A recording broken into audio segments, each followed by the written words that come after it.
साथियों नमस्कार। साथियों आज हम लोग फिर आपके साथ उपस्थित हुए हैं। आज हमारे साथ मैडम हैं प्रियंका जी, और जिन्होंने वीडियो के माध्यम से हमारा इनका संपर्क हुआ है। आज ये हमारे साथ उपस्थित हैं और मैडम आज अपने बारे में अपना परिचय खुद देंगी तो ज़्यादा बेहतर होगा। तो साथियों आइए जानते हैं मैडम का परिचय, फिर उसके बाद बातचीत करते हैं। Good morning, everyone. Hello, I am Priyanka, and I am from Lucknow. And when I was going through this area, I was looking just the board of समाधान फोरम. मैंने देखा समाधान फोरम का बोर्ड लगा हुआ, तो वहाँ पे मैंने देखा कि मतलब वहाँ पर कि बहुत सारे केसेस हैं जो नहीं सॉर्ट आउट होते हैं, लेकिन लोग यहाँ पर आते हैं और अपना जो है बताते हैं, प्रॉब्लम्स शेयर करते हैं और उनका रिजोल्यूशन भी होता है, रिजॉल्व भी होते हैं, सारे सॉर्ट आउट भी होते हैं। तो जब मैंने सर के वीडियोस देखे, means respected sir mister Tiwari, तो मैंने इनके जब वीडियोस देखे तो मुझे बहुत अच्छा लगा। तो मैंने भी मतलब पूछना चाहा कि मतलब क्या कैसे होता है या इसमें समाधान फोरम में, और मतलब मैं भी अपना कुछ स्टार्टअप करना चाहती हूँ। तो मेरे को लगा कि मुझे इनसे सर से हेल्प मिल सकती है। सो बस इसीलिए मैं इनके साथ मतलब जुड़ी हुई हूँ और मैं बस इनसे कुछ चीज़ें क्लियर करना चाहती हूँ, पूछना चाहती हूँ, और मैं चाहती हूँ कि ये मुझे भी बताएं और आप लोगों तक भी ये सारे इंडिकेशंस और आंसर्स आपके पास पहुंचे, जिससे आप लोगों को पता लगे कि समाधान फोरम एक्चुअली है क्या, व्हाट इज समाधान फोरम।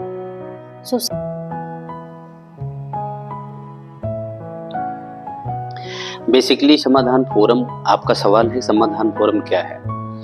तो समाधान फोरम कंज्यूमर काउंसिल से एसोसिएटेड एक प्रोग्राम है जिसमें लोगों की समस्याओं का समाधान किया जाता है। समस्याएं बहुत तरीके की हो सकती हैं। कभी वो लीगल में आता है, कभी वो व्यावसायिक तौर पे आता है, जैसे कंपनी रजिस्ट्रेशन हुआ, जीएसटी हुआ, एनजीओ हुआ, यानी हर प्रकार की समस्याएं उसमें शामिल की जाती हैं।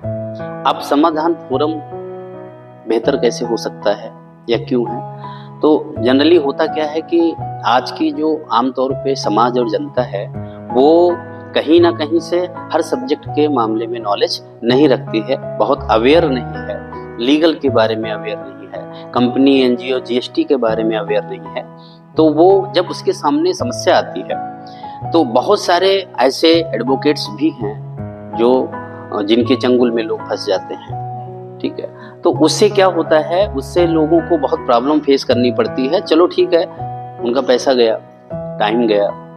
अगर पैसा टाइम वेस्ट करने के बाद उनको समाधान मिल जाता है तो वेल एंड गुड, लेकिन आपको पता ही नहीं है कि ये केस हमको कहाँ डालना है, ये केस हमको कहाँ ले जाना है, कौन देखने वाला है इस केस को, आपको वो अथॉरिटी ही नहीं पता है। तो आप किसी भी एक ऐसे पर्सन को या किसी एडवोकेट्स को आप पकड़ लेते हो। तो ज़्यादातर एडवोकेट्स हो या ऐसे जो काम करने वाले लोग हैं, उनमें कुछ लोग बहुत जेन्युइन हैं जो अच्छा काम करते हैं। उनका कहना यही है कि चलो भाई ये हमारे से रिलेटेड नहीं है, आप वहां पे जा सकते हो, या सिंपल एक लाइन बोल दिया कि मेरे से रिलेटेड नहीं है। अब रिलेटेड नहीं है तो किससे रिलेटेड है इसकी भी जानकारी उसको नहीं है। लेकिन ज्यादातर मोस्टली लोग आपको मिलेंगे जो कहते हैं ठीक है मैं करा दूंगा। तो वो अनअवेयर जो पर्सन है उसका पैसा बर्बाद हो रहा है, टाइम बर्बाद हो रहा है, और एक ऐसी होप मिल रही है जिससे वो बहुत निगेटिव हो जा रहा है। यानी कि फाइनली उसको लगता है कि किसके ऊपर भरोसा किया जाए। वहीं पे फोरम आपको इस तरीके का सपोर्ट करता है कि पहले वो देख लेता है केस कैसा है, और ग्राउंड लेवल पे करता क्या है कि जिससे रिलेटेड वो केस होता है, पहले बिना किसी फीस के फोरम में वो केस उस अथॉरिटी को भेज दिया जाता है। हो सकता है कि वो केस या वो शिकायत वहां पहुंचने पे जो रिलेटेड ऑफिसर्स हैं वो एक्शन में आ जाए और उसकी प्रॉब्लम सॉल्व हो जाए।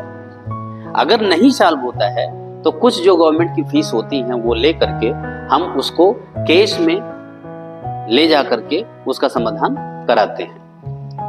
अब फोरम इसीलिए लोगों को ज्यादा बेहतर लग रहा है कि कम से कम हम पहले ये तो जान लें कि हमारे केस का एक्चुअल स्टेटस क्या है और कहाँ पे हमें इसे ले जाना चाहिए। और वो समस्या किसी भी लेवल की हो सकती है, किसी भी तरीके की हो सकती है।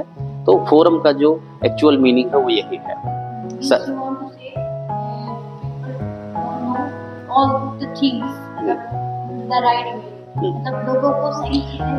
हाँ, ये एक ऐसा प्लेटफॉर्म है जहाँ पे वो आसानी से ये जान सकते हैं कि हमें किस दिशा में जाना चाहिए, ठीक है, कहाँ पे हमारा एक्चुअल में वो प्लेटफॉर्म है जहाँ पे हम अपने एप्लीकेशन को, अपनी शिकायत को ले जा सकते हैं। तो ये ऐसा फोरम है।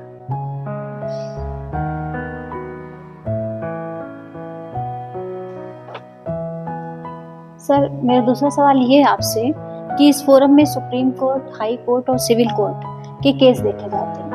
मींस ये तो सब केसेस एडवोकेट्स भी देखते हैं, तो यहाँ मतलब किस प्रकार से देखा जाता है? जी, आपका सवाल है कि सुप्रीम कोर्ट, हाई कोर्ट या जो भी रिलेटेड कोर्ट हैं वहाँ पे एडवोकेट्स होते हैं, तो वहाँ पे लोग क्यों न जाएं, यहाँ पे क्यों आए।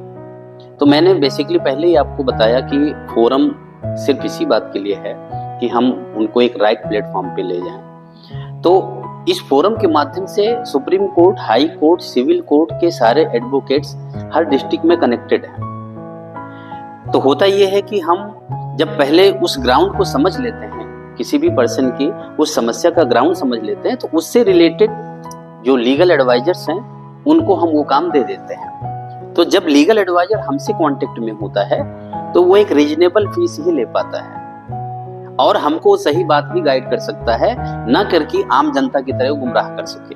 तो उस आम आदमी का जो बेनिफिट होता है वो ये होता है कि एक राइट टाइम में हमें एक सही सॉल्यूशन मिल जाता है और उसके लिए जिम्मेदार वो नहीं बनता, फोरम बन जाता है। तो फोरम जब जिम्मेदार बनता है बातचीत के लिए, तो कहीं ना कहीं से जो एडवोकेट्स या जो भी लीगल एडवाइजर्स लोगों के साथ गुमराह करते हैं वो नहीं कर पाते हैं, टाइम बच जाता है और बहुत कम पैसे में उसका वो समाधान हो जाता है। इसलिए सुप्रीम कोर्ट, हाई कोर्ट और सिविल कोर्ट के मैटर यहाँ से सॉल्व किए जा सकते हैं।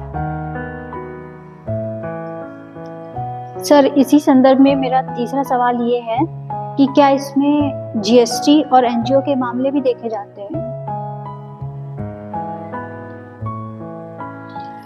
जैसा कि आपका सवाल है कि क्या इसमें जीएसटी के, एनजीओ के मामले, तो बेसिकली मैंने आपको पहले ही बताया कि चाहे वो व्यवसायिक रूप से कोई पर्सन हो या आम तौर का कोई बंदा हो, वो अपनी समस्याओं को लेके आ सकता है।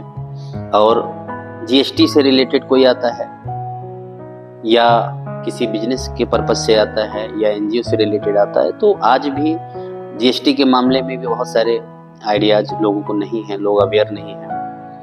कौन सा इसका लीगल कंसल्टेंट हो सकता है, क्या एक सीए ही हो सकता है या एक एडवोकेट भी हो सकता है, इन सब का आइडिया एक आम आदमी को नहीं है। फोरम के माध्यम से उनको ये जानकारी मिलती है कि जीएसटी का रजिस्ट्रेशन तो फोरम फ्री में करता है, जीएसटी रजिस्ट्रेशन फोरम फ्री में करता है। तो सबसे बड़ा बेनिफिट तो उन लोगों का जो स्टार्टअप में हैं, जीएसटी रजिस्ट्रेशन कराना चाहते हैं, उनके लिए तो एक अच्छा अपॉर्चुनिटी है, एक अच्छा ऑफर है कि वो जीएसटी रजिस्ट्रेशन यहाँ से फ्री में करा सकते हैं। दूसरा, एनजीओ कैसा होना चाहिए, कितने टाइप्स के एनजीओ होते हैं, उसकी लीगल फीस क्या होती है, कब वो किसी प्रोजेक्ट में शामिल किया जा सकता है, प्रोजेक्ट कहाँ से मिलते हैं, प्रोजेक्ट रिपोर्ट कैसे बनती है, ये सारे समाधान फोरम के माध्यम से किए जाते हैं।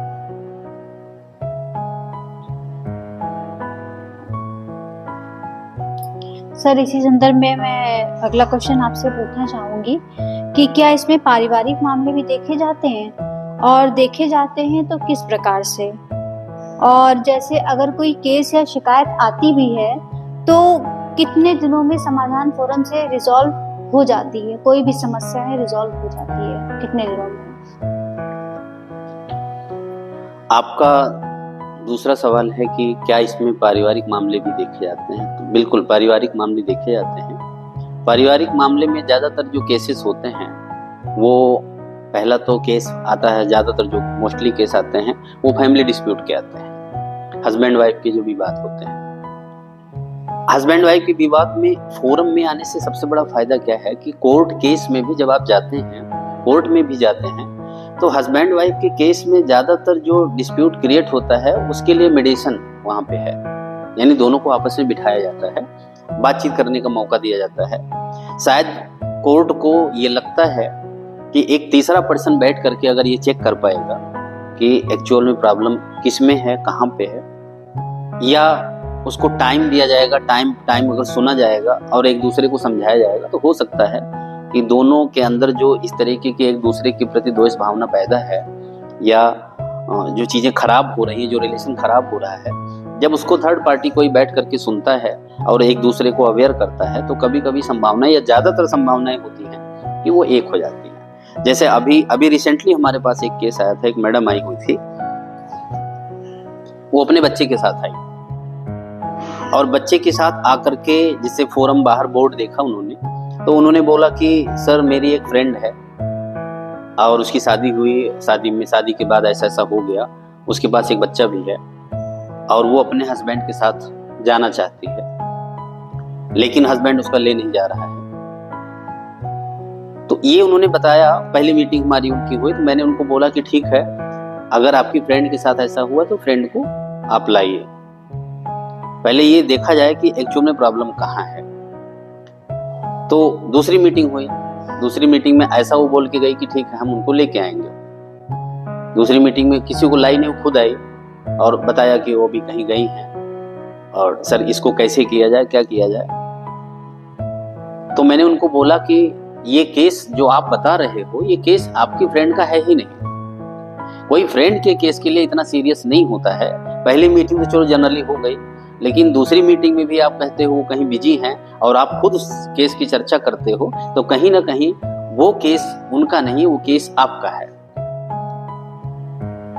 तो थोड़ा सा वो उनकी आंखों में पानी आ गया और आने के बाद उन्होंने कहा कि हाँ सर मेरा ही है। तो फिर मैंने उनको बोला ठीक है, मैंने उनको कुछ टिप्स बताई कि अगर आपको अपने हस्बैंड के साथ जीवन यापन करना है, आपको लगता है, अगर आपने जाने की तैयारी की है अभी भी, तो कहीं ना कहीं आपको लगता है कि वो आदमी सही है, क्योंकि गलत आदमी के साथ कोई रहना नहीं चाहता, और कहीं ना कहीं आपने अपने आप को भी इम्प्रूव करने का प्रयास किया है कि जो गलतियां मेरे से हो रही थी वो आपको, जो टाइम आपको मिला, या समाज ने एक आईना दिखाया होगा या परिवार ने एक आईना दिखाया होगा कि ये गलतियां जो आपने किया वो नहीं करना था। तो आपको जब आप अवेयर हो गए कि हमें वो गलती नहीं करनी चाहिए थी या अब आगे नहीं करेंगे, तो हो सकता है हमारे रिश्ते मधुर हो जाएं, रिश्ते सुधर जाएं। लेकिन ज्यादातर सोच यही है आपकी कि वो आदमी अच्छा है, अगर मैं ये जो कमियां मेरे अंदर हैं ये अगर खत्म कर दी जाए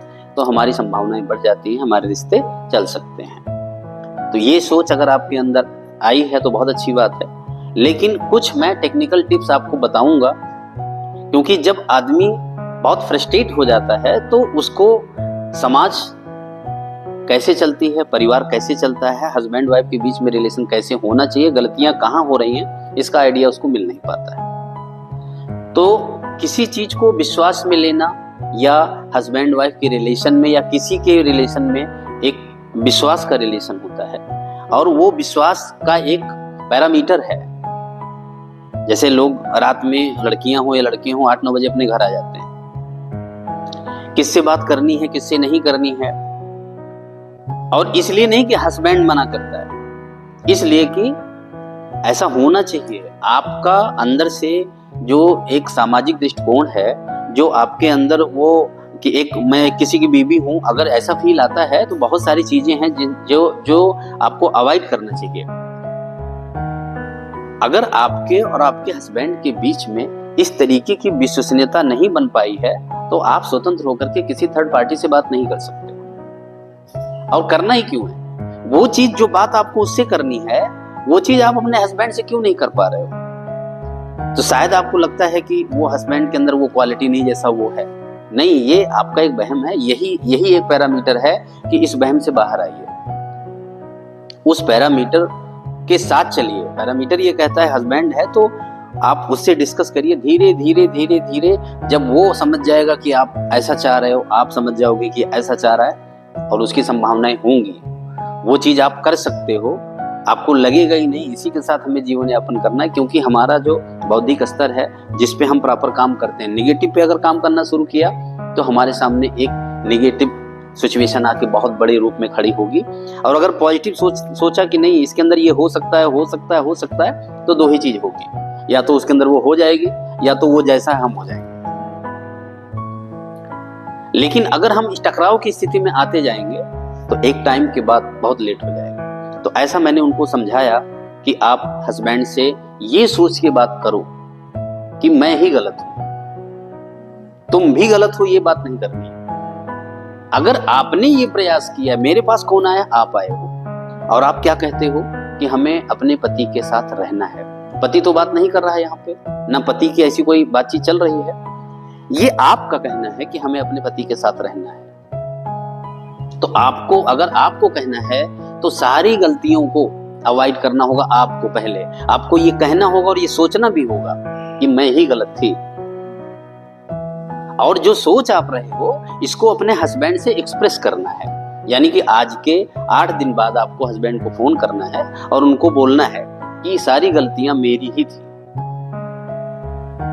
और हम उन सारी गलतियों को दोबारा नहीं करेंगे। आप गलत नहीं हैं, आपका परिवार भी गलत नहीं है, वो गलतियां मेरे अंदर थी, लेकिन मैं आपके साथ रहना चाहती हूँ। दोबारा से हम ये गलती नहीं करेंगे और हो जाएगी तो हम उसके लिए माफी चाहेंगे। और आप हमारे हस्बैंड हैं, आपसे ये उम्मीद करेंगे कि हमारी कोई गलती होती है तो हमको आप डांट सकते हैं, एक थप्पड़ मार भी सकते हैं, लेकिन हम आपको छोड़ नहीं सकते और हम उन गलतियों को दोबारा नहीं दोहराएंगे। गलतियां आपकी कोई नहीं थी, गलतियां मेरी ही थी। आप यहां से शुरू करो और उस बात को ज्यादा लेंदी मत करो। क्यों? क्योंकि जो आदमी सुनने के मूड में नहीं है उसको इतनी लंबी कहानी क्यों सुनाना। उसके दिमाग में छोटा छोटा स्टेप डालो अपने होने का, अपने आने का। अपनी जगह छोटे छोटे स्तर से बड़ी करो, बनाओ। पहले आप जगह नहीं बना पा रहे हो, पूरी कहानी शुरू कर दे रहे हो, तकरार की स्थिति बन जाएगी। क्यों? क्योंकि वो आदमी कहीं ना कहीं से सुनने के मूड में अब आपको है ही नहीं। उसके अंदर एक फ्रस्ट्रेशन भर चुका है, उसको डिलीट करना होगा। उस फ्रस्ट्रेशन को डिलीट करने का है तरीका कि धीरे धीरे आप फिर 8 दिन बाद बात करते हो। जब भी बात करो, आपने अपनी बात रख दिया, उसके बाद बच्चा है, बच्चे से शामिल करो। बोलो वो बात करना चाहता है, अब वो बात करना चाहता है, उसके बहाने आप बात मत करो। अभी वो बात करना चाहता है, उससे बात कराओ। उसके अंदर पहले ये डेटा आने दो कि हमारा बीबी भी है, हमारा बच्चा भी है, और बीबी ने शायद ये महसूस कर लिया कि मैं गलत थी, क्योंकि इसी की तो लड़ाई थी कि तुम गलत हो। शुरुआत ही यहीं से थी कि तुम गलत हो, तुम्हारे तौर तरीके गलत हैं। और जब आपने इस बात को स्वीकार कर लिया कि मैं ही गलत हूं, तो आदमी ग्राउंड पे आ गया, फिर आपको सुनना चाहेगा। फाइनली ये मैंने उनको स्टेप बताया, समझाया, फिर उनके परिवार को भी बुलाया, क्योंकि परिवार का भी योगदान होता है चीजों को खराब करने में और बनाने में भी। भाई को बुलाया, भाई के साथ कुछ और लोग आए, उनसे मैंने बातचीत किया। तो मैंने उनको बताया कि अगर बहन तैयार है हस्बैंड को स्वीकार करने में, तो आपका संबंध तो परमानेंट का है ही नहीं। परमानेंट का संबंध तो उनका है, बहन का है, बीबी का है, आपका तो है ही नहीं। आपका तो केवल एक औपचारिकता का संबंध है। तो आज आप अपने फोन से फोन मिलाओ और उनको बोलो कि हमसे जो गलतियां हुई हैं, हमने गलतियां की हैं, हम उसके लिए माफी चाहते हैं, आगे से हम कोई गलती ऐसा नहीं करेंगे। और अगर आप हमसे नाखुश हैं तो जब तक आप हमसे खुश नहीं होंगे तब तक हम आपके व्यक्तिगत जीवन में कोई डिस्टरबेंस क्रिएट नहीं करेंगे। आपको लगेगा कि मैं सही हूं, इससे सही हो गया हूं, या मुझसे बात करनी चाहिए, तब आप करना। बाकी मेरे से जो गलतियां हुई उसके माफी के लिए हमने फोन किया है। इतनी बात करके आपको फोन डिस्कनेक्ट कर देना है। फाइनली जो प्रोसीजर उनको फोरम द्वारा बताया गया वो उन्होंने अपनाया और महज 60 डेज के अंदर करवा चौथ आया। तो करवा चौथ के लिए वो खुद आया, लेकर के गया और करवा चौथ उसने मनाया। न्यूज़पेपर में उनकी कटिंग भी आई, क्योंकि धीरे धीरे वो एक मुद्दा बन गया था। तो वो महिला यहाँ पे आती है, यहाँ पे आके धन्यवाद देती है, बहुत खुश होती है। तो फोरम का जो फैमिली को लेकर के आपका सवाल था वो यही था कि जो फैमिली डिस्प्यूट इस तरीके के फैलते जा रहे हैं, शायद दोनों के अंदर जो मतभेद है वो कोई थर्ड पर्सन बहुत मजबूती से इन्वॉल्व होता है। जनरली क्या होता है कि और कोई मेडिएशन में आता है या समाज में, आज की समाज इस ऐसा विकृति रूप धारण कर लिया है कि अगर वहां पे किसी भी आप सीनियर मोस्ट को बुलाते हो तो कभी महिला रो रही है तो उसके रोते को देख करके वो महिला के पक्ष में बोल पा रहे हैं, कोई पुरुष है तो पुरुष के पक्ष में बोल रहा है, तो इससे क्या होता है, दोनों का समाधान नहीं हो पाता। फोरम बहुत टाइट होकर के दोनों की बात को सुनता है, और जहां पे जो एक्चुअल में सामाजिक रूप से जरूरी होता है, जैसे आज भी शादी के लिए एक बीबी यानी एक लड़की के पक्ष के तरफ के ही लोग जाते हैं, तो जब आप हाथ जोड़ करके किसी का हाथ मांगने जाते हैं तो अभी भी शुरुआत वहीं से करो।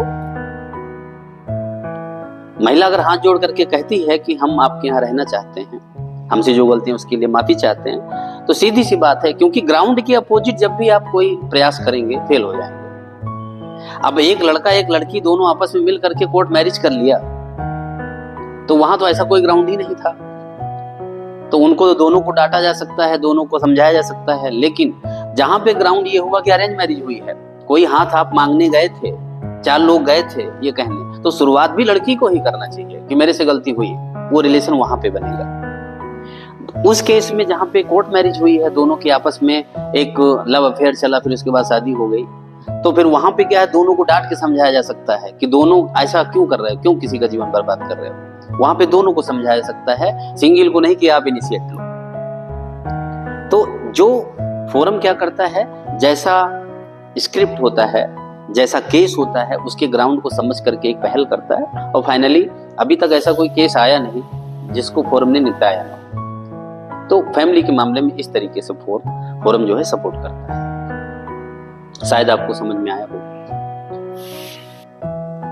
जैसा कि सर आपने बताया, मुझे सुन के मतलब बहुत ही अच्छा लगा ये चीजें, क्योंकि आजकल जितने भी डिस्प्यूट्स देखे जा रहे हैं हस्बैंड वाइफ के बीच में, मोस्टली मतलब ऐसा हो रहा है कि 15 डेज हुए नहीं कि डाइवोर्स हो जा रहा है। तो अगर फ्यूचर बन रहा है, मींस हस्बैंड वाइफ अगर एक खुशहाल जिंदगी जी रहे हैं, यहाँ पर आकर के उनका मैटर सॉर्ट आउट हो रहा है जो कोर्ट में नहीं हो पा रहा है, वो इतना झगड़ रहे हैं, लड़ रहे हैं कि मतलब अपने आप को कर ही नहीं पा रहे कि उन्हें कहाँ जाना है कहाँ नहीं जाना है।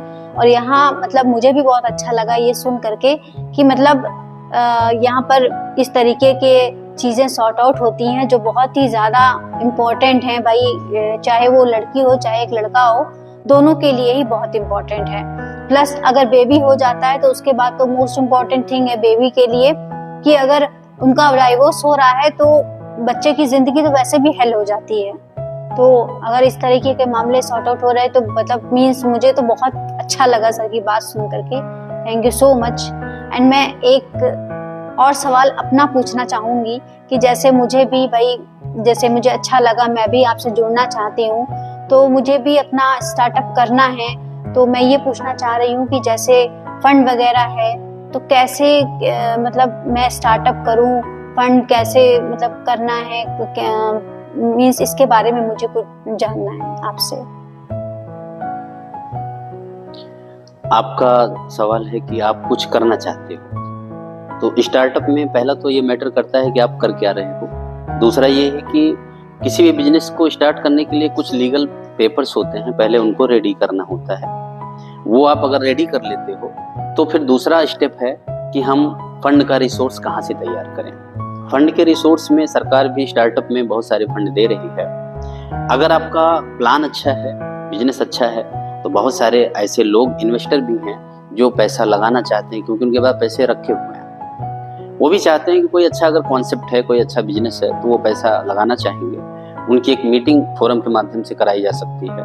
वो आपको आपका प्लान समझेंगे, देखेंगे, उसका प्रॉपर एक प्रपोजल बनता है। प्रपोजल बना करके आप इन्वेस्टरों के सामने रखेंगे तो भी आप फंड निकाल सकते हैं, फंड यूज कर सकते हैं। तीसरा है कि पब्लिक फंड।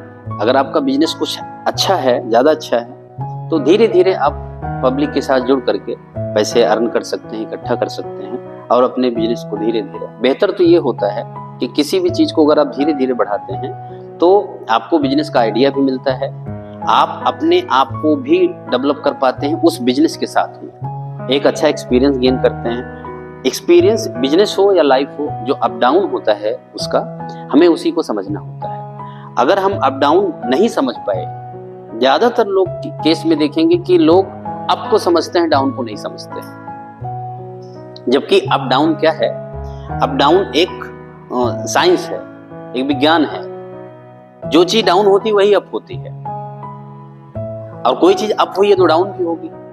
तो ये एक साइकिल है, लेकिन केवल हम अप को ही समझ पाते हैं, डाउन को नहीं समझ पाते हैं, या डाउन को हम बहुत निगेटिव लेते हैं, जबकि वो निगेटिव नहीं है।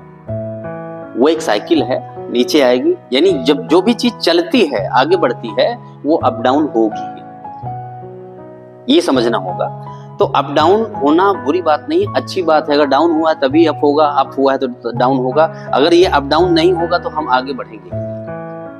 तो पहला तो ये है कि हम जब अप डाउन को समझ लेते हैं जीरो स्टेज पर, जीरो के ग्राउंड पे, तो हमें अपने बिजनेस को आगे बढ़ाने में बहुत बड़ी हेल्प मिलती है। और एक टाइम के बाद लोगों से कोई कंपेयर नहीं है।